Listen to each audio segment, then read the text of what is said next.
আসসালামু আলাইকুম। আজ অনেক দিন পর আম্মু মারা যাওয়ার পরে আর একবারের জন্য আমি আসলে মানে ইউটিউব তো আমি না অ্যাকচুয়ালি ভিডিও আপলোড এই মুহূর্তে একটা ভিডিও রেকর্ড করছি। তো আম্মু মারা যাওয়ার পরে আমি একবার বোধহয় বলেছি আম্মু মারা গেলেন তবে 9 তারিখ আর বোধহয় 22 বা 23 তারিখে বোধহয় মার্চের আমি একটা ইউটিউব না ভিডিও রেকর্ড করে ইউটিউবে দিয়েছিলাম লাস্ট যেটা। আসলে আম্মু মারা যাওয়ার পরে অনেক দিন চলে গেল, এর ভিতরে আরেকবার আমি রুম চেঞ্জ করেছি, প্লাস ওই রুম থেকে এই রুমে আসছি। আমি একটা জব নিয়েছিলাম, জবটা ছেড়ে দিয়েছি, এটা মহাকালী ডিওটিতে ছিল। এই বিষয়গুলো নিয়ে ছোটো একটা ভিডিও আমি রেকর্ড করেছিলাম, কিন্তু ওটা আসলে আপলোড করা হয় নাই, বিকজ যেদিন আমি ভিডিওটা আমি জুলাই মাসের 9 তারিখে জয়েন করি এবং 9 তারিখে জয়েন করার পরে 14 তারিখেই আমি জবটা লিভ করি, 15 তারিখে, জুলাই 15 তারিখে। এবং জব লিভ করার পরে আমি আর ওটা আসলে তার সরি মানে জব লিভ করার জাস্ট 4-5 দিনের ভিতরেই ইন্টারনেট হঠাৎ করে ব্যান্ড হয়ে গেল। আমি I don't no Y. Total বাংলাদেশের মানে আমার সব কটা মোবাইল সাবস্ক্রাইবার, আমি তো অ্যাকচুয়ালি বাংলা লিঙ্ক, গ্রামীণফোন এবং এয়ারটেলের ইন্টারনেট মোবাইল ডাটাটাই ইউজ করি, মোবাইল যেটা। তো এই তিনোটা সাবস্ক্রাইবারের কোনো প্রথমে চলে গেল, তিনোটা ফোন কোম্পানির মোবাইল ডেটা টোটালি, মানে internet totally out of Bangladesh, not Bangladesh actually, from mobile company, মানে কোম্পানিগুলো আর প্রোভাইড করতে পারছিল না ইন্টারনেট। তারপরে যেটা হলো যে ব্রডব্যান্ড চলে গেল এবং যে সব অর্গানাইজেশন যে ওয়াইফাই প্রোভাইডার, যে কোম্পানিগুলো প্রোভাইডার, সেগুলো চলে গেল। সো আমি আমি সেই ইয়াটা আর আপলোড করতে পারি নাই বা করা হয় নাই, এটা পরে আমি ডিলিট করে দিয়েছিলাম সামহাও। তো এর ভিতরে অনেক সময় গেছে, জুলাই মাসের মোটামুটি জুলাইয়ের মাঝামাঝি থেকে বা নেই 17-18 তারিখ থেকে একদম মোটামুটি 17-18-19 তারিখ থেকে একদম মোটামুটি অগস্ট মাসের ফার্স্ট উইক পর্যন্ত ভীষণ অস্থিরতা, সব জায়গায় গভর্নমেন্ট চেঞ্জ হয়ে গেল, অনেক কিছু হলো এখানে। বাট আমি আসলে বেশিরভাগই শুনি না, কারণ ছোটোবেলা থেকে আমি আসলে কোনো পলিটিক্যাল বা কোনো রকমের মুভমেন্ট, অর্গানাইজেশনাল বা সাংগঠনিক যে এই কী বলবো, মানে সাংগঠনিক যে মুভমেন্টগুলো, ইংরেজিতে মুভমেন্ট বলে, বাংলায় I have to memorise actually. শেষে মাঝে মাঝে আমি ইংলিশ আমার মাদার ল্যাঙ্গুয়েজ না, বাংলা আমার মাদার ল্যাঙ্গুয়েজ, কিন্তু বাংলা আমি অনেক ওয়ার্ড মাঝে মাঝে ভুলে যাই, মানে সঠিক যে শব্দটা প্রয়োগ করতে হবে ওটা মাঝে মাঝে আমি ভুলে যাই। আর ইংরেজি যত ভুলি, ইংরেজি ওয়ার্ড আমার অত বেশি আমার স্টকে নেই। তো আজকে আসলে 6 তারিখ, মানে 12টা বেজে না, এখন প্রায় বোধহয় 2টা বাজে, এটা খুব সম্ভবত। তো আমি এখনো হয়নি, আমি তো আসলে 6 তারিখ 11:30টার পর থেকে হয়েছে, 11:30টা থেকে 1973 সালে 6 তারিখ, 6 সেপ্টেম্বর রাত 11:30 থেকে 12:30টার ভিতরে আমার জন্ম। তো সেই হিসেবে এখনো আমার জন্মদিন বা বার্থডে এখনো আসে না। তো বাট তারপরে 6 তারিখ, তো যেহেতু আমার এনআইডি প্লাস সব কিছু 6 তারিখ, ছোটোবেলা থেকে আম্মুরা এটাই মেনে যাচ্ছে। তো অ্যাকচুয়ালি আমি আজকে ভিডিওতে আসার ইচ্ছা করতেছিল না যে আমি ভিডিও একটা রেকর্ড করি, কিন্তু দিলাম, কারণ আমার আম্মা মারা যাওয়ার পরে, আমার মা মারা যাওয়ার পরে দিস ইজ ফার্স্ট টাইম যে আমাদের প্রথম একটা বার্থডে গেল, আমার ছেলেটাও, বড় ছেলের বার্থডে গেল 26 অগস্ট, এবং আমার বড় ছেলের বার্থডেটা প্রথম হলো, যে প্রথম একটা বার্থডে হইলো আমাদের আম্মুর, একদম সরাসরি আম্মুর ব্লাড তো আম্মুর মেয়ে। তারপর আমার দুই বাচ্চা আর আমার ভাইয়ের বার্থডেটা এখনো আসেনি, নভেম্বর 6 তারিখ। তো এই প্রথম আমাদের পরিবার থেকে যে আমার আম্মার ডিরেক্ট চাইল্ড আমি, একটা, I was the only girl child of my mother. তো আম্মা মারা যাওয়ার পর এটাই প্রথম যে আমি আমার আম্মা ছাড়া আমার একটা বার্থডে যাচ্ছে বা আমার একটা অ্যানিভার্সারি যাচ্ছে।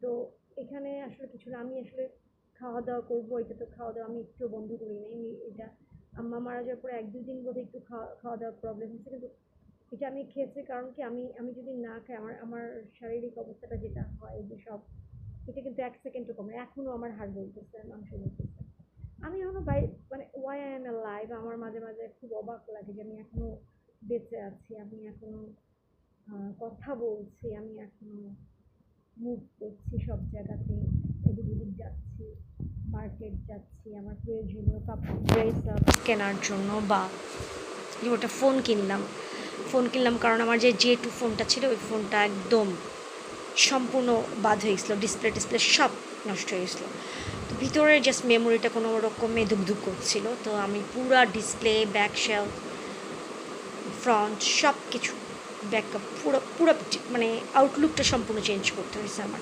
তারপরেও এটার প্রবলেম জানি এত বেশি হিট হয়ে যায় যেটা পুরো মেল্টেড হয়ে গেছে আমার বডি যেভাবে মেল্টেড হয় সেভাবে আমার জেটুরিয়াটা বাট দুটার তো মেটাবলিজম টোটালি আলাদা ওটার পদার্থ হচ্ছে ওটা হচ্ছে সম্পূর্ণরূপে একটা মেটাল বা I don't no actually what kind of thing they use to build the phone this phone device actually but আমাদের মানে বডি বায়োলজিক্যাল বডি আর ওটা তো টোটালি আলাদা তো বায়োলজিক্যাল বডি যখন মেল্টেড হয় এটা টোটালি মানে এটা খুব ভয়াবহ একটা বিষয় তো এই যে আমার মেল্টেড হওয়ার জন্য নাক ফুলে গেছে এতটা কিন্তু ফোলা থাকে না তো এই প্রথম আমি আমার ওভার আমার এই জেটুর জন্য আমি যেহেতু এটা কোন দিন সম্পূর্ণ চলে যায় কারণ যদিও আমি চেঞ্জ করছি ভিতরটা কিন্তু আগের সেই 2018 থেকে না ফোনটাই তো ওইটা যে কোনো দিন ওটা অফ হয়ে যেতে পারে ফর দিস আমি একটা সাপোর্টিং মানে সিকিউরিটির জন্য আমি একটা ফোন কিনলাম সেটা হলো Vivo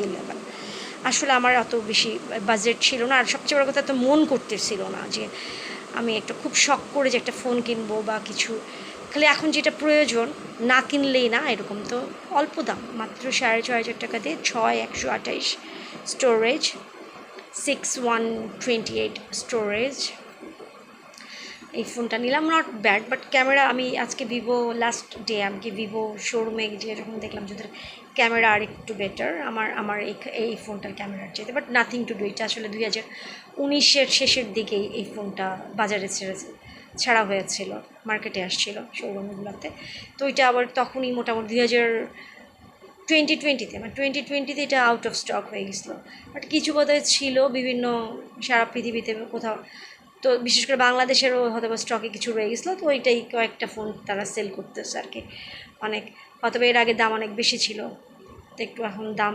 কমে অল্প দিয়ে হয়তো বা 60%, 70% বা 80% কম দামে ছেড়ে দিয়েছে I don't no actually what is the তো হোয়াট এভার এটা আসলে এখন আমার এই ফোনটা নিতে হচ্ছে আর কি তা আম্মাকে ছাড়া আর কি প্রথম আমার এবার আমার 51 বছর পুরো হবে অথচ আমার মা নাই বাট সব কিছুতে ইউজ টু হয়ে যাচ্ছি সবাই হয় আমার মাও হয়েছিল এইভাবে আমার আম্মা আমার মনে আছে আমার নানু যখন মারা যায় আমার নানু আর পাপা মাত্র 10 দিনের ব্যবধানে মারা গিয়েছিল 2003-এর 5ই ডিসেম্বর 25শে নভেম্বর প্রথমে আমার পাপা মারা যায় 25শে নভেম্বর আমার পাপা মারা যায় আর 5ই ডিসেম্বর আমার নানু তার 10 দিন পর তো আমার নানু আর আম্মা পাপা এত অল্প সময়ের ব্যবধানে মারা গেছিলো যে আমার আম্মুর জন্য এটা ভীষণ আমাদের জন্য শখ ছিল কিন্তু আমার আম্মার জন্য আরও বেশি শখ ছিল এবং আম্মুর এই শখটা কয়েক মাস লাগছিল যে এই শখ থেকে সে একটু ইজি হতে অনেক টাইম লাগছে আম্মু তো এটা মনে হইলে খুব এখনও ওই ধাক্কাটা এখন আমাদের সবার জন্য ছিল তো আম্মা মারা যাওয়ার পরেও একটা বড় ধরনের ধাক্কা বাট এখন হচ্ছে কি এটা শোক করার জন্য শুধুমাত্র আমি আর আমার ভাই আর আমার বাচ্চারা যতটুকু বুঝে আমার বাচ্চারা তো আমার সাথেই ছিল না গত 15-16 বছর আমি ওদের ওর বাবার কাস্টডিতে দিয়ে দিয়েছিলাম তো আল্লাহ আমার আম্মাকে জান্নাতে রেখেছেন ইনশাল্লাহ আমরা তো এখনও সে এই দোজক বাস করছি দোজক বলতে দুনিয়াটা তো একটা জাহান্নামী তো যখন হয়তো দুনিয়া থেকে যাব তখন আমরা জান্নাতে যাব কম্পারেটিভলি আমি যাব ইনশাল্লাহ এটা আর যে মানুক না মানুক কারণ আমার মন অসম্ভব রকমের একটা মন থেকে আমি অসম্ভব নিষ্পাপ একটা মেয়ে তো হোয়াটএভার এর ভিতরে আবার ঘটনা ঘটেছে আমি ইন্টারনেটে নাজিয়া চৌধুরী নামে এক লেডি ওনার সাথে আমার মেসেঞ্জারে ইন্ট্রোডিউস হয়েছে ফেসবুক মেসেঞ্জারে এবং উনি বললেন যে উনি ইফতেকারের ফ্রেন্ড, আর উনি নাকি গ্রামীণ ফোনে জব করতেন যখনই হোক, তারপরে বিভিন্ন জায়গায় ইফতেকারের সাথে ক্লোজ। ইফতেকার ভাইয়া তার ভাবি বাচ্চা সবাই সহ নাকি তারা ওখানে বেড়াতে গিয়েছিল, তখন নাকি আমাকে ফোন দিলেন। তো আমাকে যখন এটা বলছে, তো আমি আমি আমি আসলে ওই বিষয়ে, কারণ আমার আম্মু মারা যাওয়ার পরে কথা বলছিলাম নাকি আগে আমার ঠিক মনে করতে পারছি না। আমার সাথে, কারণ আমি আমার খালা মিতু আন্টির সাথে আম্মু মারা যাওয়ার পর রেগুলার আলাপ করছি, রেগুলার। মিতু আন্টি সুইডেন থেকে সবসময় মেসেঞ্জারে ফোন দিচ্ছে, আমিও ফোন দিচ্ছি। মিতু আন্টি আমাকে টাকা পাঠাচ্ছে রেগুলার, প্রতি মাসে একটা নির্দিষ্ট পরিমাণ, যা পারছে তার সামর্থ্য অনুযায়ী। এটা আমার জন্য একদম নেহাইতে কম, অল্প না। এটা খুব সাপোর্ট দিয়েছে, আমি কিছু টাকা জমাতে পারছি, আমি ইউনাইটেড স্টেটসে যাওয়ার জন্য কিছু টাকা সেভ করতে পারছি।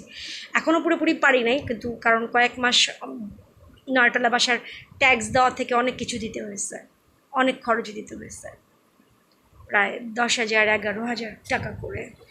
বাট নয়াটোলা বাসার কোনো কাগজপত্রই আমি এখনও আমার নামে, তো দূরে থাক, আমি অরিজিনাল যে কাগজ শুধু তো একটা ফটোকপি পেয়েছি, কিন্তু আন্টিরা এটার রেজিস্ট্রেশন যে করেছে এটার উঠিয়েছে কিনা আমি এখনও জানি। আন্টিরা বলতেছে যে উঠায় নাই, তা আমার তো মনে হয় না তারা মিথ্যা কথা বলবে। তো হোয়াট এভার, আসলে সত্য মিথ্যার বিষয় না, আন্টিরা অনেক ব্যস্ত থাকে, সবাই যার যারা, কারোর এত ঠেকা না। আম্মু নাই, আমার উচিত ছিল আম্মু থাকতে এটা শেষ করে, কারণ আম্মা আমাকে বহুতবার বলছিল যে আমি যাতে নয়টোলার 3তলা ফ্ল্যাটটা যাতে আমি আমার নামে রেজিস্ট্রি করে নিই, কিন্তু আমি সবসময় বলতাম যে আমার আম্মা যতদিন জীবিত আছে আমি এটা আমার নামে রেজিস্ট্রি করাবো না। আমার মা এবং আমার বিশ্বাস ছিল যে আম্মু আরও 15-20 বছর ইনশাল্লাহ বাঁচবে, কারণ এটা আমি 2020 থেকে বলতাম, তো আম্মা 4 বছর বাঁচবে। 2020 না, 18-19 থেকে বলতাম যে আম্মা 20 বছর ইজিলি বাঁচবে, তার থেকে 4-5 বছর গেছে, তার 15 বছর আম্মু টিকলো না। মানে এটা আমি আমার ভিতর থেকে আমি এখনও বিলিভ করতে আমার অসুবিধা হয়। আমি কিন্তু এখন এই মুহূর্তে আম্মুর রুমটাতে, আম্মু যে রুমটায় ছিল আমি সেই রুমটাতে আছি। এবং আল্লাহ, মানে আম্মুকে যে মিস করি না, তার আম্মুকে মাঝে মাঝে আমি দেখি, জাস্ট ওনার ভার্চুয়াল একটা আম্মুর ইয়াটা চলে আসে, পুরো ভিজিবল হয় আমার সামনে। আম্মু সারাক্ষণ ভিজিবল হয়, আর যেদিন আম্মু মারা গেছে সেদিন তো আমি কিছুই বলতে পারি না।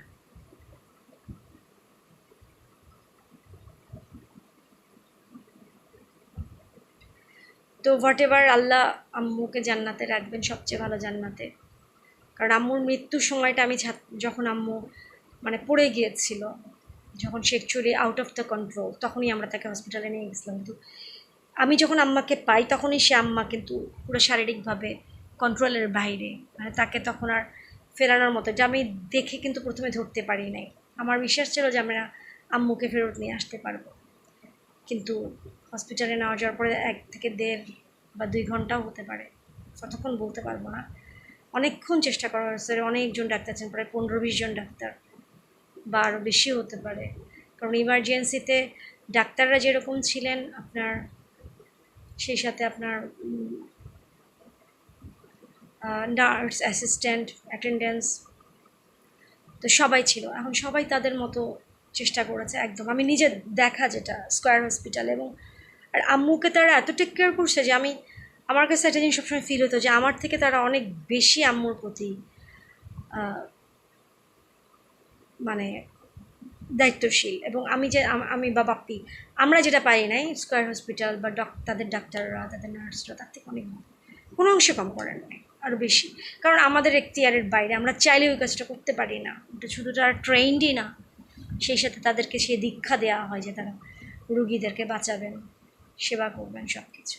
তো আল্লাহ নিয়ে গেছেন আম্মাকে, তো 13 বছর আম্মু ডায়ালিসিস করেছেন ওখানে, তো শেষ রক্ষার হয় নাই একদম। আম্মুকে আমি যেই সময় পেলাম ওই অবস্থা থেকেই কিন্তু আস্তে আস্তে ডেটোরেট করেছে। আমরা হসপিটালে যখন নিয়ে যাই আম্মুকে, তো যে অবস্থায় আম্মাকে পেয়েছিলাম তখন থেকে হসপিটালে নিয়ে যাওয়ার পরেও প্রায় 1 ঘন্টা ওই একই অবস্থায় ছিল। তা আমার তখনও মনে খুব আশা ছিল, কারণ এইরকম অবস্থা আমি আম্মাকে আরও 2বার নিয়ে গেছিলাম স্কয়ার হসপিটালে, এবং 2বার আম্মা অ্যাডমিট হয়েছিল, এবং 2বারই আম্মা ফেরত আসছিল, এবং 25-30 দিন করে হসপিটালে তারা অ্যাডমিটেড ছিল। এটা 20-25 দিনও হতে পারে, আরও বেশিও হতে পারে, আর কম হতে পারে, আমার ঠিক সঠিকভাবে মনে নাই, কারণ তখন আমি আর বাপ্পি টাইম দিতাম, হয় দিনের বেলায় আমি থাকতাম, রাতের বেলা বাপ্পি থাকতো, বা রাতের বেলা আমি থাকতাম, দিনের বেলায় বাপ্পি থাকতো, আমার ছোটো ভাই। কখনো কখনো আমার ছেলে ধীমান, ও সারা রাত জব করেছে বা আম্মুর কাছে ডিউটি দিয়েছে সারা রাত, সকালবেলায় যে ও চাকরিতে গেছে, আমার ছেলেও ডিউটি দিয়েছে আম্মুর। এই যে আম্মু লাস্ট টাইম ভর্তি হয়েছিল তখনও, তার আগের বার মানে দুবার স্ট্রোক করে আম্মা, স্ট্রোক বলতে হার্ট, ব্রেইন স্ট্রোক না, ব্রেইনও দেখেছিল, ওখানেও একটা স্ট্রোক করেছে, ওটা ধরা পড়েছিল সিটি স্ক্যানে, বাট লাস্ট টাইম সিটি স্ক্যানই করতে পারেনি আম্মার। তো এটাতে ডাক্তাররা অনেক কিছু বলতেছেন যে ওনাদের আম্মুর লাংসের জন্য প্রবলেম হয়েছিল, বা বাট লাংসের জন্য লাস্টে কিন্তু আম্মুর লাংসের তেমন কোনো প্রবলেম ছিল না। আম্মুর সিমটম যতটুকু আমি দেখেছি, আমার অভিজ্ঞতা আজকে 13 বছরের আম্মুর যে ডায়ালিসিসের, আম্মা অ্যাকচুয়ালি, এবং বিশেষ করে গত 3 বছর আমরা মোহনা থেকে যখন এই বাসায় আসি, আসার পরে আসলাম তো 2020-এর ডিসেম্বর মাসে, এবং ফেব্রুয়ারিতে না জানুয়ারিতে আম্মা একটা স্ট্রোক করলো। এবং কীভাবে স্ট্রোক করলো এটা খুব মিস্টেরিয়াস। আম্মা আমার তার মেজুফুর বাসায় গিয়েছিলো, ওখান থেকে এসেই আম্মা ড্রপ করে পড়ে গেছে বাথরুমে, এবং প্রচণ্ড চিৎকার দিয়ে পড়ে গেছে। বাট ওইবার পার্থক্য, এইবারের আমি জানি না, কারণ এবার আমি ছিলাম আমার রুমে ঘুমানো। এখন আম্মা যদি চিৎকার দিয়েও থাকে, সেটা হয়তো বা বাসায় যারা ছিলেন মেয়ে তারা শুনবে, আমি হয়তো বা শুনিনি। ওরা বলতেছে আম্মা কোনো চিৎকার দেয় না, তারা এই রুমে এসে আম্মাকে পড়া অবস্থা দেখছে, এবং তারা যে অবস্থা দেখছে আমিও সেই অবস্থা দেখি না। আম্মা নাকি নিচে পড়া ছিল, নিচের থেকে আম্মুর যে খাটটা ছিল খাটটাতে ওরা শুয়ে রেখেছিলো, আমি শোয়া অবস্থায়, আম্মুকে আমি খাটের উপরে শোয়া অবস্থায় দেখেছি। আর কিছু এর থেকে বেশি কিছুই বলতে পারি না। বাট যখন ফার্স্ট টাইম করো, ওই সময় বাসায় কোনো কাজের মানুষ ছিল না। লাস্ট টাইম আম্মু যখন যায় তখন 2জন মানুষ ছিল, কিন্তু এই 2জন মানুষই বরাবর সবার বাসায় কাজ করতেছে। আজকে যে কারোরই এরকম হতে পারে।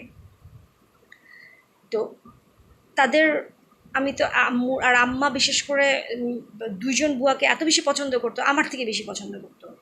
তো এই জন্য কখনো কখনো দেখা গেছে যে আম্মুর একটা ড্রেস চেঞ্জ করবে বা ওয়াশরুমে যাবে, আমাকে ডাক না দিয়ে দেখা যাচ্ছে যে যেই মেয়েটা সাপোর্টিং ছিল তাকে ডাকতেছে বা আরেকজনকে ডাকতেছে। তো এই জন্য আমি কখনোই এগুলাতে, মানে আম্মু যেভাবে যাবে আমি কোনোদিন ইন্টারফেয়ার করতাম না, যে আম্মার যেটা যেভাবে ইচ্ছা, আম্মা যার কাছে বেশি কমফোর্টেবল মনে করে, আম্মা যতটা আমাকে, বাপ্পিকে, আমাদের বাসায় যে সাপোর্টিং থাকে আমার আন্টিরা, যাকে যেভাবে আম্মা কমফোর্টেবল, যেভাবে কমফোর্টেবলভাবে আম্মা যেন সেভাবে মেনটেন করে। তো হোয়াটএভার, ওইবার আম্মুর মেজুফুর বাসা গেল, যা ওখান থেকে আসলাম, আসার পরে আম্মা কিন্তু একদম ড্রপ করে পড়ে গেছিলো, একদম ধাপ করে আম্মা পড়ে গেছিলো, কিন্তু এটা আমার চোখের সামনে, আমি ছিলাম আমার রুমে। কিন্তু লাকিলি আমার রুমের আমি দরজাটা বন্ধ করি না, কোনো কারণে দরজাটা খোলা ছিল বা বের হয়েছিলাম, তখন আমি আমার খুব, মানে গোঙানোর, খুব জোরে চিৎকার না, খুব দুর্বলভাবে গোঙানোর একটা শব্দ, তখন আমি একদম দৌড়ে আসি, দেখি যে আম্মা বাথরুমে মধ্যে ভয়ঙ্করভাবে পড়ে আসছে, এবং ওখান থেকে আম্মাকে আমি কিছুতেই তুলতে পারি না, আম্মা এত ভারী, এবং আম্মা কোনো কথা বলতে পারতেছিল না। তখন আম্মাকে আস্তে আস্তে আস্তে আস্তে তুলে, ওর ভিতরে আম্মাকে ওইভাবে একবার রেখে আমি আমার ভাইকে ফোন দিয়েছি, বাপ্পিকে ফোন দিয়ে আবার আম্মুকে আমি একটু একটু একটু করে আম্মাকে প্রায় মানে 1 থেকে 1.5 ঘন্টা লাগছে আম্মাকে বাথরুম থেকে ইয়াতে নিয়ে আসতে, কারণ আমি একা পারি না তার বেডরুমে নিয়ে আসতে। এবং তারপরে আম্মু ওই অবস্থাতেই আম্মাকে নিয়েছিলাম, নিচের থেকে আর উপরে উঠাতে পারি না, আম্মা উঠে তো দাঁড়ানোর প্রশ্নই আসে না, একদম হাত পা, মানে যে হাত পা গা ছেড়ে দিয়ে আম্মা একদম নিচে পড়ে গেছে। তো ওই দিন আমার ভাই আসলো, আমার ছোটো ভাই বাপি, তো সেও, আমি আর ও আমার ভাই মিলে উঠাতে পারি না। তারপরে নিচের ওই সেম দারোয়ান ছিল, দুজন দারোয়ানকে নিয়ে আসলো, তারপরে নিয়ে এসে সিএনজি ডেকে রাখলো, সিএনজি ডেকে তারপরে 2জন দারোয়ানকে নিয়ে আসলো, 4জন মিলে আমরা নিচে নামলাম আম্মুকে, এবং নামায় আম্মাকে নিয়ে গেছিলাম। এটা হলো 2021-এর হয় জানুয়ারি বা ফেব্রুয়ারিতে। আম্মু প্রায় 20-25 দিন ছিল, এবং আম্মু সিসিউতে ছিল প্রায় 10-12 দিন কার্ডিয়াক কেয়ারে, স্কয়ার হসপিটালের। তখন ডাক্তাররা বললেন যে ওখানে একটা ওনার হার্ট একটা স্ট্রোক করেছে, হার্ট স্ট্রোক। তো এই সময়টার পরে আম্মা কিন্তু সুস্থ হলো, এবং সুস্থ হওয়ার পরে ভালো সুস্থ হলো। সে যখন আসলো বাসায় ভালো রিকভার করছে, এবং আমার আন্টিরা আসছে, সবার সাথে বসছে, আন্টিদের সুমন্টি বাসায় যেত, সে কোথায় মগবাজার, মীরবাগ, মধুবাগ, আর কোথায় হচ্ছে বসুন্ধরা, আম্মা ওখানে চলে যেত, আমাকেও নিয়ে যেত মাঝে মাঝে। আমিও নিয়ে যেতাম। ইভেন এমন হচ্ছে আম্মু একাও চলে গেছে ওইবার সুস্থ হওয়ার পর 2021-এ। এর ভিতরে তো করোনা টরোনা বহুত কিছু গেছে। তারপর 2022-এ আবার স্ট্রোক করছিল। আমি ঠিক টাইমটা 2021-এরটা আমি শিওর, কিন্তু পরেরটা যেটা হয় 2021-এরই লাস্টে নাকি 2022-এর লাস্টে আমি ঠিক মতো, বাট এটা আছে ওর আম্মুর যে ডিসচার্জ প্লাস মানে অ্যাডমিশনের কপিটা বাপ্পি সব রেখে দিয়েছিল। আমি জানি না এখন বাপ্পি রুমে নিয়ে রাখছে নাকি ওই ঘরে রাখছে, আমি জানি না। আম্মুর রুমে রেখে দিচ্ছে, আছে ওখানে। তো ওটা আমি দেখলাম দুবার, এটা এই নিয়ে থার্ড টাইম। ওই পরের বারও একইভাবে পড়ে গেছিলো আম্মু। এবং খুব ভেরি ইন্টারেস্টিং থিং, প্রথমবারও ওই মেজরানু বাসার থেকে এসে, দ্বিতীয়বার মেজরানু বাসায় না, আমি দ্বিতীয়বার এমনিতেই, বাট থার্ড টাইম আম্মা যখন মারা গেল, আম্মু কিন্তু তার মেজো ফুপু, মানে আমাদের মেজরানুর বাসায়, আম্মুর মেজো ফুপু, ওখান থেকে আম্মু আসছে তার আগের দিন সারা দিন। কারণ মেজরানু মারা গেছিলো তার 40 ছিল, আম্মু সারাদিন 40 ছিল। ওই মেয়েটাকে, যে মেয়েটাকে তার সাপোর্টের জন্য রাখছিলো, সেই মেয়েটাকে নিয়ে গেছিলো, আম্মুকে সাহায্য করতো। মেয়েটা ভালো, অনেক এমনিতে ভালো একটা মেয়ে ছিল। আমার কোনো কাজে, কারণ আমি কাউকে কখনো কাজ করাইতে পারি না। আমি আমার বাসায় যখন মানুষ রাখলাম তখনই তারা আমার কাজ করতো না, আমি আমার নিজের কাজ সবসময় নিজেই। কিন্তু আম্মার সেটা ছিল না, আম্মার সাপোর্টিং দরকার ছিল। আমি যতটুকু পারি আমি সাপোর্ট দিতাম, আর ও খুব ভারী কাজ করতো। যেরকম আমি আমার এই মাথার হাড় গলে যাওয়ার পরে আমি খুব ভারী কাজ করতে পারি না, তো সে এইভাবে করে সাপোর্ট দিত পুরাটাই। তো আম্মুকে যখন নিয়ে মানে আম্মু ওই আগের দিন আম্মু আসছে, সারাদিন ছিল মেজরানুর বাসায়, সারাদিন খাওয়া দাওয়া করেছে, সব কিছু করেছে। ওখান থেকে এসে আম্মু আসছে যখন, আমি খাবার নিয়ে আসছিলাম ফুড পাঠাও থেকে, সেটা আম্মু খেলো, আমি খেলাম। এবং সকাল এটা রাত্রেবেলায় আমি আম্মুর এই বাথরুমের এই ওয়াশরুমটা আমি ইউজ করতাম, আম্মাও আমিও। তো আমি যখন রাত্রেবেলায় আসবো, অজু করতে হবে, আমি আসছি সেই ভোরবেলায়, না রাত 3টার দিকে একবার এসেছি যে আম্মু সুস্থ আছে কিনা। এমনিতেই আমি মাঝে মাঝে যখন রাত্রেবেলায় আমি অনেক রাত পর্যন্ত যে ফোর্ড মোটর কোম্পানির বিভিন্ন ইভেন্টগুলো আমি টেলিভিশনে দেখি, ডকুমেন্টারিগুলো, তো আমি ওখান থেকে মাঝে মাঝে ওই দেখার সময় দেখা গেলো 2টা-3টা, যেমন এখন অনেক রাত, এখন প্রায় বোধহয় রাত 3টার বেশি বাজে। তো তখন এরকম রাত 3টা বাজে, 3:30 বাজে, আমি একটু আসে আম্মাকে উকি দিয়ে দেখে যেতাম যে আম্মা ঠিক মতো কাশতেছে কিনা। কারণ আম্মুর লাস্টের দিকে একটু কফিং টাইপের ছিল, কিন্তু সেই কফিংটা কিন্তু ঠিক হয়ে গেছিলো। আম্মু মারা যাওয়ার 3 মাস আগের থেকে কিন্তু আম্মু, 3 মাস না 2 মাস আগের থেকে আম্মুর কোনো কফিং ছিল না। মানে আম্মু মারা গেলেন মার্চে, জানুয়ারির এই 20-25 দিন পর থেকে আম্মুর কিন্তু কোনো কফিং ছিল না, আম্মা কিন্তু পুরো সুস্থ। তো আমি এই জন্য আমার বিশেষ হইতে মন চায় না যে আমার এই ধরনের একটা কিছু হলো। তো ও যাই হোক, মেজরানুর বাসায় সারাদিন ঘুরলো, খাওয়া দাওয়া করলো। তো ওখানে আন্টিরা ছিল, আন্টিদের সাথে আলাপ আলোচনা করলো। ওখানে সব মামারা ছিল, আন্টিরা ছিল, তাদের সাথে বসে খাওয়া দাওয়া করলো, 40 মিলাদ পড়লো, দোয়া দরুদ পড়লো। ওখান থেকে এসে আম্মু এরকম আমার সাথে যখনই আমি আসলাম আমার সাথে কথা বললো। এই যে আম্মু তখন একটা ফোনে, আম্মুর একটা লিনোভো ফোন, ওটা এখনও আছে, আমি রেখে দিয়েছি, আমি ওটা ব্যবহার করি না, আমি রেখেছি আম্মুর স্মৃতি হিসাবে। কারণ আম্মু মারা যাওয়ার কয়েক ঘন্টা আগ পর্যন্ত আম্মু সকালবেলা উঠেও বোধ আম্মু ওইটা চালিয়েছে, আমাকে তাই বললো মেয়ে দুটো আর কি, যারা ছিল, এখন তো 2জনের 1জনও নাই। তো লিনোভো ওইটা চালিয়েছে আম্মু, সকালবেলা ইউটিউবে দেখতো, সে ওয়াজ শুনতো। আমি শুনি, আমি মক্কা শরীফ লাইভ শুনি, কিন্তু সে ওয়াজ শুনতো বাংলাদেশি সব হুজুরদের। বাট আমি আবার বাংলাদেশি কেন, আর যেটা করে আমি ওয়াচ টাচটা, আমি অ্যাকচুয়ালি ট্রাভেলগুলো দেখি, যে যখনই আমি দেখি সৌদি আরবে, যে সৌদি আরব মক্কা ট্রাভেল, সৌদি ট্রাভেল, তারপরে মাদিনা ট্রাভেল, তাইফ জিয়ারত, তাইফ ট্রাভেল, অ্যাকচুয়ালি আমি ট্রাভেল ডকুমেন্টারিগুলো বেশি দেখি। সেটা এখন পাকিস্তানিরা করুক, সেটা ইন্ডিয়ানরা করুক, যেটাই করুক, ইন্ডিয়ান, পাকিস্তানি, মুসলিম, বাংলাদেশি মুসলিম সবাই মিলে যখন উমরা করতে যায়, হজ করতে যায়, তারা এক একটা করে ডকুমেন্টারি বা একটা করে ভিডিও ব্লগ তারা ইউটিউবে ছেড়ে দেয়। তো সেগুলো আমি মোটামুটি দেখার চেষ্টা করি, যেটা আসে সৌদি আরব মক্কা মদিনা দিয়ে দিই, তখন এটা আমি দেখছি প্রায় আজকে 2 বছর হয়ে গেছে অলমোস্ট। তো সেদিনও আমি দেখছিলাম, আমি তো এতটুকুই দেখি, কিন্তু আম্মুকে আমি খালি বলছিলাম যে আম্মু তুমি এই ওয়াজের ভিতরে অনেক ডিফারেন্স আছে, আম্মু ওই ওয়াজগুলো একটু অ্যাভয়েড করো, ওই ওয়াজটা দেখো না। এটা খালি বলে আমি আম্মুকে একটু দেখলাম যে আমার দুপুরবেলায় আম্মুর একদম লাইট টাইট ধরিয়ে, আমি যখন লাইট ধরতে এখনও কথা বলছি, আম্মু সেরকম লাইট ধরিয়ে আম্মা দেখছে, ইয়ে করছিল। তো আম্মা এটা নিয়ে সম্পূর্ণ সকাল পর্যন্ত, এবং আমি যখন নামাজের জন্য উঠলাম নামাজ পড়তে, আমার ফোর্ড মোটর কোম্পানির ডকুমেন্টারি দেখে যখন নামাজের জন্য গেলাম, নামাজ পড়ার জন্য আমি উজু করবো, উজু করে তখনও আম্মাকে দেখলাম, তখনও আমি বললাম আম্মা সকালবেলা তো শিমন্টি বাসা যাবো, আগামীকাল কিন্তু আর কয়েক ঘন্টা পরে কিন্তু আমিও যাবো এই 6 তারিখে শিমন্টি আজকে ডেকেছে তার বাসায় সবাইকে, হেলের আন্টি আমার সাথে যাবে বলছে। সেদিনও হেলের আন্টির যাওয়ার কথা ছিল, সবাই যাওয়ার কথা ছিল, হেলের আন্টি, তারপরে সবার মিলে শিমন্টি বাসে যাওয়ার কথা ছিল। তো সকালবেলা উঠে তো আম্মুকে শিমন্টি বাসে নিতে পারলাম না, হেলের আন্টিরা চলে গেছিলাম, তো আমি আর নিয়ে যেতে পারলাম না। আম্মুকে বলে গেছিলাম যে আম্মু আমি কিন্তু সকালবেলায়, আম্মু আগে উঠে সবসময়, আমি একটু দেরি করি উঠতে, আমি সবসময় 9টা মানে একদম যাওয়ার আমি আম্মু যাওয়ার আগ দিয়ে, কারণ আমি ঠিক করেছিলাম যে আমি শিমন্টি বাসা যেয়ে আমি নাস্তা খাবো, তো এখানে যেন আমাকে যেন ঠিক যাওয়ার আগ দিয়ে যেন আম্মু নাস্তা খাওয়া হইলে আমাকে যেন ডাকে, আমি উঠে একদম রেডি হয়ে আম্মুর সাথে চলে যাবো, কিন্তু সেটা আর হলো না। তো এখন আমি আবার শিমন্টি বাসে যাবো, এই 5 ঘন্টায় প্রতি যাচ্ছি। আমার খালা ইংল্যান্ডে গেছিলো, ইংল্যান্ড থেকে আসছে, তখন গিয়েছি 2বার। প্রথমবার রেইস আন্টি আসলো, রেইস আন্টির সাথে দেখার জন্যই আম্মা যেতে চাচ্ছিলো, রেইস আন্টিকে আম্মু আর দেখতে পারলো না। রেইস আন্টি আম্মা রেইস আন্টি আসলো, এসে আম্মার লাশ পাইলো, মানে আম্মু যখন মারা গেছে তার মারা যাওয়ার হাফ অ্যান আওয়ার আগে রেইস আন্টি স্কয়ার হসপিটালে পৌঁছেছিল। তো হোয়াট এভার আপনারা, আমি জানি না, আমি এটা এখনও আমি তো লাইভ আপলোড করছি না, আমি আগে ভিডিও রেকর্ড করছি। তো এটা যদি আমি আপলোড করতে পারি আল্লাহ করে, তো আপনারা যারা সবাই আসলে আমার আম্মার জন্য দোয়া করবেন, আল্লাহ যাতে আমার আম্মার আত্মাকে জান্নাতে খুব আরামে খুব ভালো রাখেন সবাইকে। হোয়াট এভার, যে আরেকটা বলছিলাম যে নাজিয়া চৌধুরী যে ভদ্রমহিলা, উনি বলছিলেন যে উনি she is a very nice, ভীষণ জেন্টাল। আমি দেখি নাই, উনি ভিডিওতে আসেন নাই, উনি ওনার ছবিতে ওনাকে খুব ছোট একটা মেয়ে মনে হচ্ছিল।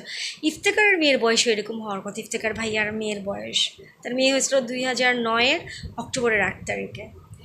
আর হোয়াটএভার, এরপর তো আমি তো ওনাদেরকে 2009 জানুয়ারি মাসের পরে আমি আর কোনোদিনও দেখি নাই। তো ভাইয়া হঠাৎ করে ওই আপুটা যখন কথা বলছিল, মাঝখান থেকে ভাইয়া কথা বলে উঠলো, ইফতেকার ভাইয়া আমাকে বলল, খুব একটু মাইন্ড করে বললো যে আমি কি সেই সারা কিনা, সারা সুলতানা ভেন্ডার ছিলাম গ্রামীণ ফোনের। আমি বললাম যে হ্যাঁ আমি তো সেই, I am Sara, I was the vendor of Grameen phone, not only Bangla Lane, and I ran 2 restaurants more, Unicorn Plaza, Blue Sky Restaurant and Kasturi in Gulshan 2 in between Gulshan 1 and 2, 124 নম্বর রোডে ছিল। তো উনি বলে যে হ্যাঁ আমাকে চিনেছে, কিন্তু উনি সেই আগের মতোই। আমি এটা অবশ্য জানি, ভাইয়া একদম আমাকে অসম্ভব ডিসলাইক করে ফ্রম দ্য কিন্তু উনি খুব ভদ্র, অসম্ভব জেন্টেল একজন মানুষ, এটা কখনো এক্সপ্রেস করতেন না। উনি যখন আমাকে গ্রামীণ ফোনে যখন ওনার সাথে আমার দেখা হতো, পরিচয় হওয়ার পর থেকে, আমি কিন্তু এটা ধরতে আমার খুব মানে অনেক, আমি আসলে ফিল করি যখন আমাকে কেউ ডিসলাইক করে, এটা আমি ফিল করি, কিন্তু এটা ফিল করতে আমার অনেক টাইম লেগেছিল যে ওনার বিষয়টা। অন্যদেরটা খুব অল্পতে, আমি যারা আমাকে দেখতে, কারণ আমার সাথে হয়তো কেউ রাগ করে, উল্টাপাল্টা বলে, সাথে সাথে বুঝে যায়, কিন্তু এই ভদ্রলোক যে আমাকে কতটা অপছন্দ করে আর ডিসলাইক করে অথবা হেটও করে প্রচণ্ড, বাট এই জিনিসটা বুঝতে এবং জানতে কিন্তু আমার অনেক টাইম লেগেছিল। আমি 1 বছর বুঝি নাই প্রথমে, কিন্তু আমার কাছে একটা জিনিস আমি বুঝতাম যে উনি আমার প্রতি একটু ইন্টারেস্টেড না, কখনো ইন্টারেস্টেড ছিল না। কারণ আমি এই কথাটা আসলে আসেই না, কেন কথাটা আসছে, কারণ আমি ওখানে তখন আমার ডিভোর্স হচ্ছিল। তো উনি কিন্তু ওনার স্টেটাস, ওনার, হ্যাঁ আমি গ্রামীণ ফোনে ভেন্ডর ছিলাম, আমার টাকা অনেক আর্ন করতাম, কিন্তু গ্রামীণ ফোনের ভেন্ডর, হ্যাঁ আর্মি অফিসারের ওয়াইফ ছিলাম, কিন্তু ওনার স্টেটাস ছিল, আমার পাপার ইঞ্জিনিয়ার ছিলেন, বাবা জনতা ব্যাংকের ডিএসএম ছিলেন, ডাজন্ট ম্যাটার। বাট আঙ্কেল আন্টিকে আমি তো আঙ্কেলকে দেখি নাই, আন্টিকে দেখেছি, আন্টির সাথে আমার পরিচয় হয়েছিল, উনি ডাক্তার। আমি ইফতেকার ভাইয়ের কাছে ঠিকানা নিয়ে আমি গিয়েছিলাম, ওনার সাথে কথা বলে আসছিলাম, আমার নানাকে দিয়ে গেছিলাম দেখানোর জন্য, তারপরে আমি দেখেছিলাম 2বার। তো আন্টি অসম্ভব জেন্টেল, এবং ওনার সাথে কথা মনে হচ্ছে উনি খুব পশ লেডি এবং খুব গর্জিয়াস মনে হয়েছে, যদিও খুব সিম্পলি চলেন উনি, কিন্তু খুব গর্জিয়াস এবং পশ লেডি মনে হচ্ছে, অনেকটা কুইন এলিজাবেথ টাইপ। তো হোয়াট এভার, তো আন্টি ওখানে আমি যখন গিয়েছিলাম উনি খুব মাইন্ড করে, পরে এটা খুব রিয়াক্ট করেছিলেন যে কেন আমি ওখানে গিয়েছিলাম, অথচ উনি কিন্তু ঠিকানা দিয়েছিলেন। নাহলে আমি জানবো কীভাবে যে আন্টি তখন এখানে এই পদ্মা ডায়াগনস্টিক আন্টি প্র্যাকটিস করতেন। তো এখন তো ইউনাইটেড হসপিটালের চিফ কনসালট্যান্ট, প্লাস আগে ছিলেন হলি ফ্যামিলির চিফ ফিজিশিয়ান ছিলেন বোধহয় খুব সম্ভবত। আবার পদ্মা ডায়াগনস্টিকে উনি প্র্যাকটিস করতেন, প্লাস ওখানেও বোধহয় চিফ ফিজিশিয়ান এরকম কিছু একটা ছিলেন। তো এটা আমি জানবো কীভাবে? আমি তো ওনার নামই জানতাম না। আমাকে আম্মু বলছে ওনার নাম, কিন্তু ইফতেখার ভাই যখন বলছো তখনই আমি জানতে পারছি। তো হোয়াট এভার, উনি আমাকে একটা জিনিস বুঝাচ্ছিলাম, কারণ উনিও ডিভোর্সে ছিলেন, আমিও ডিভোর্স, কিন্তু উনি এই গ্যাপটা উনি সবার সাথেই গ্যাপ মেনটেন করতেন। উনি কারোর সাথে খুব একটা ছিলেন না, ওনার নির্দিষ্ট কিছু বন্ধুবান্ধবী ছাড়া তাদের সাথে গ্রামীণ ফোনের কিছু নির্দিষ্ট কিছু ফ্রেন্ড ছিল যাদের সাথে উনি একটু ইজি হতে পারতেন, কিন্তু আমার সাথে কখনো ইজি হন নাই। খুব ক্যাজুয়াল, খুব জেন্টলি, খুব স্বাভাবিক 8-10 জনের সাথে যেরকম আলাপ করে ঠিক ওইটুকু। তো এই জন্য আমি, এবং উনি এত বেশি জেন্টাল যে উনি যে আমাকে কতটা ডিসলাইক করে এটা আমি বুঝতে পারিনি। এটা বুঝতে আমার অনেক টাইম লাগছে। সেই আমার 1 বছর, আমি যে 1.5 বছর ছিলাম, 1.5 বছর একটুও বুঝি নাই। অত বেশি আলাপ হয় না ওনার সাথে, কিন্তু প্রতিদিন দেখা হতো, কিন্তু এটা ধরতে পারিনি। উনি ওখানে যে বসতো, আমার যে ক্যান্টিনটা আমি চালাতাম, কিন্তু এতটুকু বুঝতাম যে উনি ডিস্টেন্স মেনটেন করছেন। অন্যরা যতটা আন্তরিক, উনি আন্তরিক সবার সাথে, কিন্তু আমার জন্য কোনো স্পেশালিটি নাই বা স্পেশাল কোনো কমিউনিকেশনে। যেহেতু এটা ডিভোর্স বা অনেক গ্রামীণ ফোনেরা অনেকেই আছে একটু অন্যভাবে বলার চেষ্টা করছে, কিন্তু আমার ক্ষেত্রে একবারও ওই ধরনের কোনো কিছু আমি ফিল করিনি, একদম না। ওনার কোনো রকমের অ্যাটিচিউড এরকম কখনোই এক্সপ্রেস হয়নি বা প্রকাশ পায় নাই। তো এবং বরং উনি যে লাইক করেন না ডিসলাইক করেন, এই জিনিসটা বুঝতে অনেক সময় লাগছে। উনি যখন বিয়ে করছিলেন 2009, বিয়ে করার পর থেকে আমিও তখন ধরতে পারি। আমি বলছি যে হ্যাঁ, উনি আমাকে লাইক করেন না, কিন্তু হেট করেন না বা ডিসলাইক করেন না, কিন্তু এটা যে ডিসলাইক করেন এই জিনিসটা বুঝতে আমার টাইম লাগছে। উনি বিয়ে করার পরেও কয়েক মাস পরে ওনার মেয়ে হয়েছে, মেয়ে হওয়ার পরে ওনার ওয়াইফ এবং উনি যখন কথা বলেন এবং আন্টি যখন কথা বলেন, তখন আমি বুঝতাম হয় ওনার শাশুড়ি ছিলেন অথবা আন্টি ছিলেন, আমি পরিচয় দেন নাই। বাট তখন আমি বুঝতে পারছি যে ইফতেখার কতটা ডিসলাইক করে। এবং তার পরবর্তীতে আমি চিন্তা করছি আসলেই, কারণ আমি একটু ডিফারেন্ট। আমার নিজের মা আমাকে পছন্দ করতেন না ইন দ্যাট সেন্স। এমনিতে আমি সন্তান, আমাকে প্রচণ্ড মায়া করতেন। আর আম্মু খুব, মানে আমার ভিতর প্রচণ্ড মায়া ছিল, আম্মু রাগী ছিল, আম্মু খুব বকা দিত, কিন্তু আম্মুর ভিতরে খুব মায়া ছিল, আম্মু সবাইকে মায়া করতো। তো যে কারণে, বাট আমাকে যেটা ডিসলাইক করার পিছনে রিজনটা, এটা কিন্তু আমার মা না, পৃথিবীর সবাই, বিশেষ করে বাংলাদেশের মানুষ। বিকজ হলো আমি সবার থেকে একটু ডিফারেন্ট, আমি আমার মতো করে চলি। কেউ এটা জাস্টিফিকেশনে যায় না যে আমি কতটা ইনোসেন্ট বা কতটা ভালো বা কতটা মন্দ, কিন্তু সবাই ধরেই নেয় যে আমি হয়তো বা মানে আমি যেভাবে চলছি সেটা ভালো বা মন্দ, এই জাস্টিফিকেশন বা এই মেজারমেন্টে তারা যায় না, বা এটার ক্যালকুলেশনে তারা যায় না। তারা ডিরেক্টলি চলে আসে যে যেইভাবে the way I am leading my life, they cannot allow this, বা আদার ক্যানট। মানে আমার আম্মাও সবসময় অ্যাটিচিউডটা ছিল, এবং আমি এই পর্যন্ত সবার ভিতরে এটা দেখেছি যে কেউ আমি যেভাবে বলছি, আমি যেভাবে চলছি, আমি যেভাবে অ্যাক্ট করছি, তারা এটাকে সাপোর্ট করতে চান। অথচ এটা কিন্তু একদম ভেরি ইজি। আমি একদম ভেরি স্ট্রেইট, আমি মিথ্যা কথা বলি না, আমি খুব সহজে একটা সত্য কথা বলে দিই। কেউ যে আমাকে ডিসলাইক করে, আরেকজন আছে এটাকে বলবে না, এটাকে তারা চাপায় রাখবে, বা ডিসলাইকটাকে না বলে এটা বোঝানোর চেষ্টা করবে যে না, তাকে তারা লাইক করে। সাপোজ আমি যদি এখন একটা মিথ্যা কথা বলি যে না, ইফতেখার ভাই বোধ আসলে লাইক করে, দ্যাট উইল বি এ লাই, কারণ এটা একটা মিথ্যা কথা। হি নেভার, সে কখনো পছন্দ করে না, সে খুব ডিসলাইক করে, এবং আমার থেকে বড় প্রমাণ সেটা পৃথিবীতে কিছু নেই। তো নাজিয়া আপু যখন এটা আমার সাথে কথা বলাই দিলেন, তখন আমি ওনাকে সব কিছু মোটামুটি ডিটেলস বলেছি, যতটুকু আমার মানে মেমোরিতে ছিল সে 2007-08-এর বিষয়। এবং নাজিয়া আপু আমাকে জিজ্ঞেস করছিল যে আমার কী মনে হয়েছে যখন আমি ইফতেখার ভাইয়ের সাথে কথা বলছি, তখন আমি ওনাকে একদম সত্য বলছি। তো whatever, in the meantime হঠাৎ করে সেকেন্ড টাইম নাজিয়া আপুর সাথে 2-3 বার বোধহয় আলাপ হয়েছিল, না জানি একবার আর দ্বিতীয়বার। সেকেন্ড টাইম আমার ঠিক মনে নেই, আম্মু মারা যাওয়ার আগে না পরে, সেটা মনে নেই। মানে একবার আলাপ হয়েছে, এতটুকু মনে আছে। আর দ্বিতীয়বার যখন ফোন দিলেন নাজিয়া আপু, এই 1 সপ্তাহ হয় নাই বোধহয়, হঠাৎ করে ইফতেখার ভাইয়া মাঝখান থেকে কথা বললেন। ইফতেখার ভাই বলেন যে আমি সেই সারা কিনা, এবং আমার সব কিছু মনে আছে। তখন আমি বললাম যে আমি তার বাসায় কেন গেছিলাম। আমি বলছি এটা তো 15-16 বছর আগে, 2008-এ আমি তার বাসায় গেছি, এটা 2024, মানে 2008 আর 2024, পাক্কা 16 বছর। Before 16 years ago I went to his home, মানে 16 বছর হবে এই ডিসেম্বর। আমি ডিসেম্বরে গিয়েছিলাম, উনি আমাকে ঠিকানা দিয়েছিলেন জুলাই-আগস্টের দিকে, আমি ডিসেম্বরে গেছিলাম। আমি কেন গিয়েছিলাম এই বিষয়ে জিজ্ঞেস করে আন্টি খুব সুন্দরভাবে, যে আন্টি বলতেছে, সরি নাজিয়া, আমি মাঝে মাঝে মনে হয় কি উনি কি কানিজ আন্টি কিনা, মানে ইফতেখারের আম্মু কিনা, বাট উনি মিথ্যা কথা তো বলবেন না, তাই না? আর বলতে আসলে মিথ্যা না বলে উনি হয়তো ওনার পরিচয় নাও দিতে পারেন, বাট আমার কাছে মনে হচ্ছে উনি ইয়াং একজন lady, very educated, Nazia Chowdhury, এবং খুব সহনশীল, খুবই ভদ্র, অসম্ভব জেন্টাল, এবং খুব সুন্দরভাবে উনি আমার সাথে জানতে চাইলেন যে সব কিছু ডিটেলস। তা আমি যতটুকু আমার মেমোরিতে আছে, যতটুকু আমার মনে করতে পারি সেই সময়কার কথা আমি বলেছি, আজ থেকে 16 বছর আগে। তো কেন আমি বাসায় গেছিলাম এই বিষয়টা উনি আগের বারও জিজ্ঞাসা করছেন, ইফতেখার ভাইয়ের বিহেভিয়ার আমি এরকম কিছু পেয়েছি কিনা যেটা ওতে মনে হতে পারে যে তার প্রতি আমার আগ্রহ নিলে আমি কেন গেলাম বাসায়। আমি বুঝছেন না, আসলেই পাইনি। I never gate.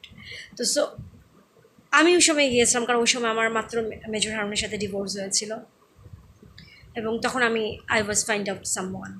তো আমার কাছে মনে হয়েছিল যেহেতু তারা আমার দেশের নরসিংদী, আমার বাবার দেশের, দাদার বাড়ির, আমার নানার বাড়ির হলেও হয়তো আমি এইভাবেই চিন্তা করতাম, নানার বাড়ির প্লাস আমার আম্মা পাপা চিনে, আন্টি খুব এডুকেটেড, হয়তো আমার বিষয়টা বুঝতে পারবে, ইফতেখার ভাইয়া অনেক ভদ্র ছেলে, হয়তো বুঝতে পারবে। বাট আই ওয়াজ রং, কারণ আঙ্কেল আন্টির এখানে ফ্যাক্ট না, কিন্তু Iftekhar never liked, that is the ultimate truth. তো হোয়াট এভার, আমি এই জিনিসটা আমি আন্টিকে বললাম, যেটা সত্য সেটা বলছি সম্পূর্ণ। উনি যা যা, আন্টি আবার বলতেছি, নাজিয়া চৌধুরীকে আমি বললাম। আর নাজিয়া চৌধুরী কি যদি আন্টি হন, বা এমন হতে পারে ইফতেখার কোনো কাজিন হতে পারে, ইফতেখারের সিনিয়র কাজিন, জুনিয়র, সিনিয়র তো মনে হয় না, আন্টি আন্টি কেন বলবো, আন্টি কথাটা বারবার বলাটা ঠিক না, এটা তো কানিজ আন্টি নাও হইতে পারে, বা তার কোনো ইফতেখারের কোনো আন্টির বোন নাও হতে পারে, বা হতেও পারে, বা ইফতেখারের ফ্রেন্ড, হয়তো উনি যা বলছেন সবই সত্য। আমি এটা নিয়ে আসলে বলতে চাই না, আমি আই ওয়ান্ট টু রেসপেক্ট হার, যে উনি যা বলছেন সবই সত্য, আল্লাহ ওনার ভালো রাখুক। আর উনি যদি নাও বলেন, কোনো কিছু হাইডও করেন, এটা নিশ্চয়ই উনি ওনার রিজন আছে, কারণ আছে, আর মানুষ তো কারণ ছাড়া কোনো, এবং আমি I will respect whatever may be the studies, I will respect her act, যে উনি যে জন্যই উনি যদি হাইড করে থাকেন সেটাও আমি রেসপেক্ট করবো, উনি যদি হাইড না করেন সেটাও আমি রেসপেক্ট, সত্য বলেন, আই উইল রেসপেক্ট বোথ। কারণ ওনার কোনো কিছুতে আমার কোনো অসংলগ্নতা মনে হয় না, উনি অসম্ভব ভদ্র একজন মহিলা, উনি ভদ্রতা রেখে যতটুকু সম্ভব খুব সুন্দরভাবে উনি জানতে চাইছেন। এবং এটা যদি আমার কাছে এখন হলো ইফতেখার ভাইয়াই বলছে, ইফতেখার ভাইয়া বললে এটা বলতেই পারে। একবার একটু আমার মনে হয়েছিল যে উনি এইভাবে জানতে যাচ্ছেন কেন, ইনি আমাকে মতো চার্জ করছেন, পরে মনে হয় যে না, তাদের যদি কোনো কিউরিয়াসিটি থাকে, মানে জানার প্রয়োজন মনে করে, জানতেই পারে, আমার কাছ থেকে এটা ক্ল্যারিফাই হইতেই পারে, কারণ এগুলো নিয়ে তো অনেক রিউমার হতে পারে, অনেক মিথ্যা জিনিস কথা আসতে পারে, অনেক রিউমার গুজব হতে পারে, যে আমি হয়তো বা ওখানে গেছি, আমি হয়তো ওদিকে, আমি হয়তো এই করেছি, বা আমার একটা যেটা আসলে সত্য না। যেরকম আমি গত 16 বছর আমার কোনো কারোর সাথে রিলেশন হয় নাই, I never married, I never remarry, আমি বিয়ে শাদী করি নাই, আমি সম্পূর্ণ একা, আমি গ্র্যাজুয়েশন করেছি, এর ভিতরে বিবিএস কমপ্লিট করলাম, কিন্তু আমার কারোর সাথে অ্যাফেয়ার, বিয়ে কোনো কিছু হয় নাই। আজকে আমার বাচ্চাদেরকে যে দিয়ে দিয়েছি সে 2008-এর ডিসেম্বর মাসে ওর বাবার কাছে দিয়ে দিয়েছিলাম, তারপর থেকে এই পর্যন্ত ওর বাবার কাছ স্টোরিতে।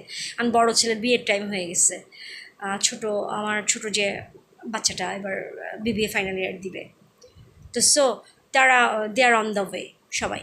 মানে আমার কথা হচ্ছে যে এতদিন পরে ওই জন্যই আমি একটু ছিলাম, যে মানে একটু আনইজি ফিল করছিলাম, যে নাজিয়া চৌধুরী আমার এত আগের বিষয়গুলো, সেই 15-16 বছর আগেরগুলো জানতে চাচ্ছি। তখন আমার যখন ইফতেখার কথা বললো, ইফতেখার ভাইয়া কথা বললেন, তখন আমার মনে হলো যে আসলে ইফতেখার ভাইয়া বোধ সামহাও কোনো কিউরিয়াসিটি গ্রো করছে ভাইয়ার, অথবা আমার ওই সময়কার আমার অ্যাক্টিভিটির জন্য তার কোনো একটা এমব্রেসিং, কেউ তাকে চার্জ করতে পারে, চার্জ না করলেও তাকে শোনাইতে পারে, তাকে বলতে পারে যে থেকে উনি এমব্রেসড হয়েছেন, উনি খুব আনইজি ফিল করছেন, এটার কারণে তার ফ্যামিলির, তার কাজিনরা, তার আত্মীয় স্বজনরাও হয়তো বা আনইজি ফিল করেছে, বা আঙ্কেল আন্টি খুব আনইজি ফিল করেছে, এই জন্যই হয়তো বা তার ফ্রেন্ড সার্কেল হয়তো বা আনইজি ফিল করেছে, এই জন্যই তারা অ্যাকচুয়ালি আমার কাছে জানতে চাইছে।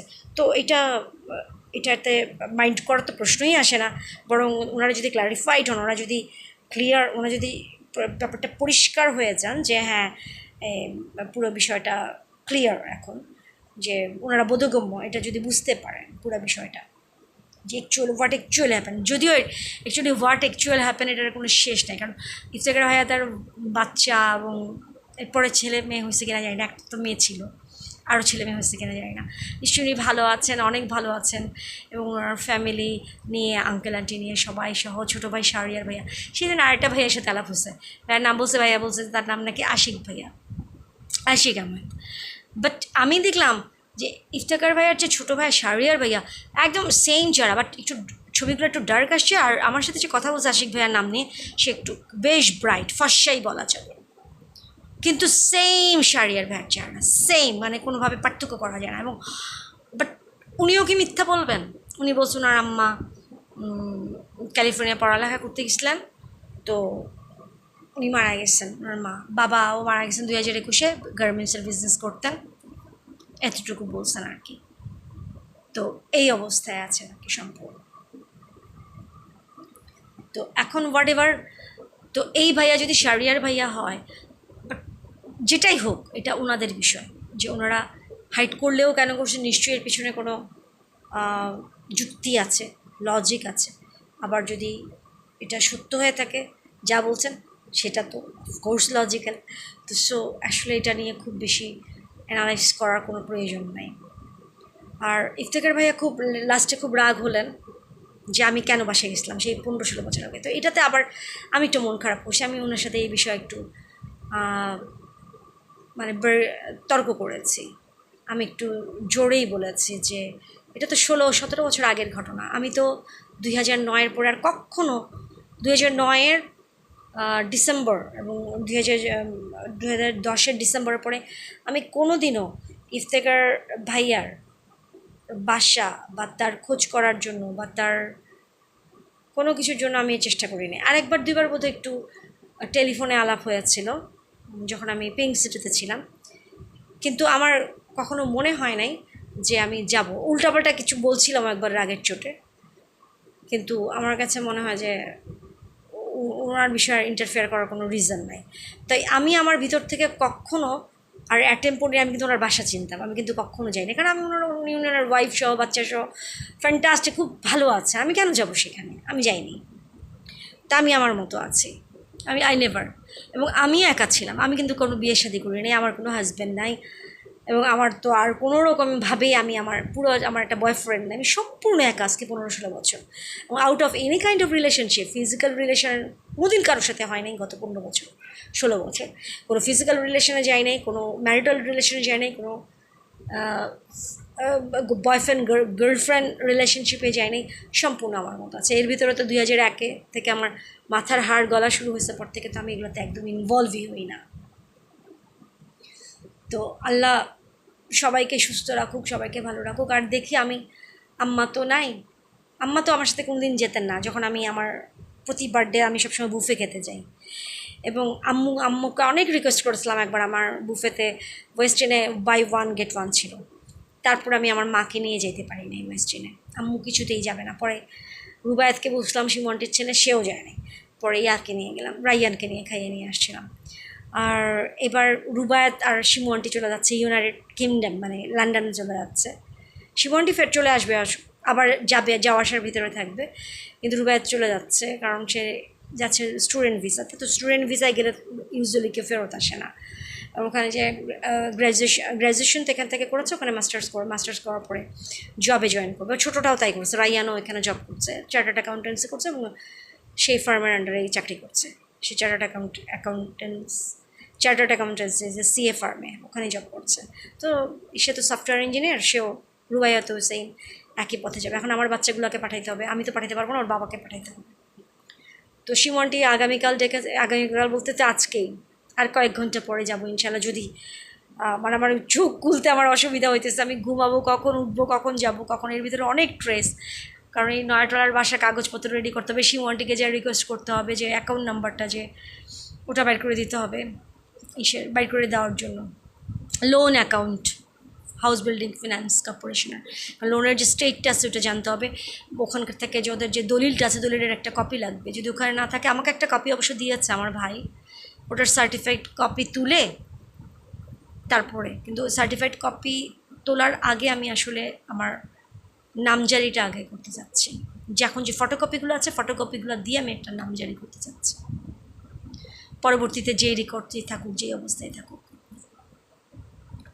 তো হোয়াট এভার, পৃথিবীতে সবাই সবার ভালো। যে আশিক ভাইয়া যিনি বলতেছেন ওনার ওয়াইফের সাথে ওনার ডিভোর্স হয়ে যাচ্ছে, বাট আমি তাকে বারবার রিকোয়েস্ট করছি সে যাতে কোনোভাবেই তার ওয়াইফের সাথে এরকম করে, কারণ আমি যে ডিভোর্স করেছি এটার জন্য আমি অনেক সাফার করেছি।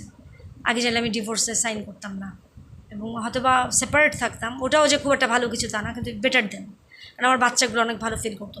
বাট এখন ওরা ভালো আছে, কেন ওর যে স্টেপ মাদারটা খুবই ভালো। তো আরেক দিন আসবো, আল্লাহ যদি বাঁচিয়ে রাখেন, যদি বেঁচে থাকি তাহলে আবার আসবো, আবার সব কিছু জানাবো। আর 7 তারিখে একটু বাইরে যেতে পারি খাওয়া দাওয়ার জন্য, যদি যাই।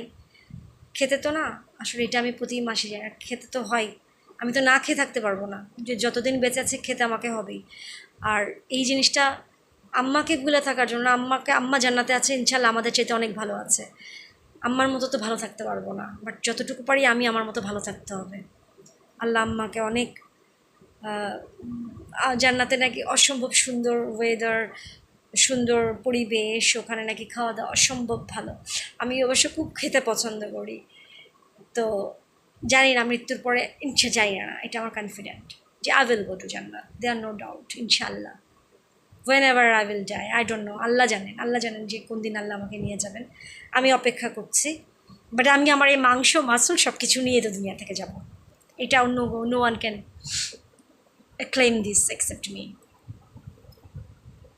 alive or death. তো ডেথ তো আর আসতে পারবো না, অ্যাজ এ অ্যালাইভই আসতে পারছি, এবং যতদিন অ্যালাইভ থাকবো ইনশাল্লাহ, যতদিন বেঁচে থাকবো আসবো রেগুলার। তো আর বিজনেস তো এখনও শুরু করি না, আম্মা মাত্র গেছে, বিজনেসটা করতে হবে, কারণ আমার তো লোন রিফান্ড করতে হবে, বিজনেস করতে হবে, আমার ফ্ল্যাটের কাগজপত্র সব ঠিকঠাক করতে হবে, তারপরে দেশের বাইরে যাওয়ার জন্য টাকা জমাতে হবে। মিতু আন্টি এখন পর্যন্ত সাহায্য করতেছে, বাট আমি জানি না আরও কতদিন সাহায্য করবো। দেশের বাইরে যেতে হবে, ইউনাইটেড স্টেটসে যাওয়ার জন্য চেষ্টা করতে হবে, যে আমি দেখি আমার লোন শোধ করার চেষ্টা করতে হবে, আমার এতগুলা ইনভেস্টমেন্ট আছে। সেদিনও স্ট্যান্ডার্ড চার্টার্ড ব্যাংকের থেকে ফোন দিয়েছিল। এর ভিতরে আবার আরেক কাজ আছে, আমার যে মিতু আন্টি একটা তার ফ্ল্যাটের ভাড়া আমাকে নিতে বলছে, সেই ফ্ল্যাটে আমি ভাড়া দিয়েছিলাম, ফ্ল্যাটটা রেন্ট দিয়েছিলাম। এই ওয়ার্ডটাতে সবাইকে ইউজ করতে হয়, it's a very legal and simple innocent word, এটার ভিতরে অন্য কোনো কিছু নাই। সিনোনিম ওয়ার্ড অনেক থাকতে পারে, doesn't matter, absolutely innocent and clear word. তো হোয়াট এভার, ওই বাসাটা রেন্ট দেওয়া হয়েছিল একটা ভদ্রলোককে, উনি ওনার ফ্যামিলি সহ আসছিল কিনা আমি জানি না, বাট সে দরজা বন্ধ করে এই যে গভর্নমেন্ট ফলের কারণে চলে গেছিলো, এবং কোনোভাবে যোগাযোগ করে নাই, কোনো কিছু করে নাই।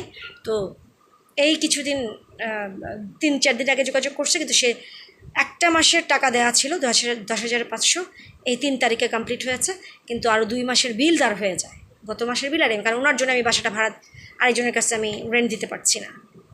এদিকে আমার যে 3 তালাটা ছিল, ওই 3 তালাটার ইতি আন্টি আঙ্কেল ছিল, ইতি আন্টি আর তায়াব আঙ্কেল, ওরা কন্টিনিউ করছে। আমি ওনাদের সাথে আরও 3 বছরের জন্য এগ্রিমেন্ট এক্সটেন্ড করেছি। তো ওটা ফটোকপিটা যে দিয়ে আসতে হবে ভাইয়া মানে আঙ্কেল আন্টিকে। তার মেয়েটার পরীক্ষা, ইন্টারমিডিয়েট পরীক্ষা মারিয়ার সামনের বছর, আল্লাহ ওর ভালোভাবে পরীক্ষাটা দিয়া, যদি আমি বেঁচে থাকি তাহলে দেখতে পারবো। আর আমি বিশ্বাস করি যে আমি যদি মারাও যাই, আমি যদি আমার আম্মুর মতো যদি আমার বাচ্চাদের জন্য এই ব্যবস্থাটা না করে যেতে পারি, আমার নামে যদি অন্তত থাকে, আমার বাচ্চাদের জন্য এটা অটোমেটিকলি যাবে, কোনো অসুবিধা হবে না। তারপরে যদি আমি মারা যাই, আমার বাচ্চারা ঠিকই এটা আমার ধীমান তাসিনকে আমার আন্টিরা এটা বুঝাই দিবে। মাসেল এম এই টাইপের কোনো ক্লেম তারা, রং জিনিস তারা বুঝাতে যাবে না সারা পৃথিবীতে, কারণ এটার জন্য এটা একটা ভয়ঙ্কর জিনিস। তারা বুঝতেছে আমরা কিন্তু সবাই মারা যাবো দুনিয়া থেকে, আমরা কেউ থাকবো না।